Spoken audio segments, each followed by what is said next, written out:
আবু বকরের শানে পবিত্র কোরআনুল কারীমের আয়াত নাযিল হয়েছে, যেই আবু বকর রাসূলুল্লাহর সাহাবী হবেন, এই সাহাবীও আল্লাহর কোরআনে মওজুদ।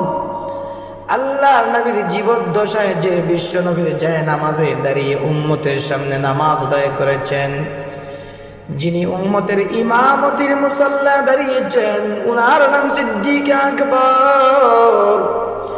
সেই সিদ্দিক আকবর আবু বকর রাদিয়াল্লাহু তাআলা আনহু এমন এক জান্নাতি, আশারায়ে মুবাশশারা, যাদেরকে দুনিয়ায় 10 জন সাহাবীকে জান্নাতের সনদ দেওয়া হয়েছিল।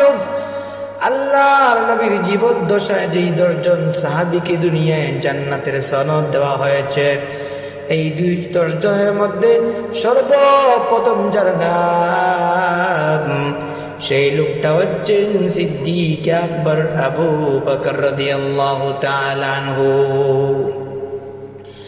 কেমন রাসূলের আশিক!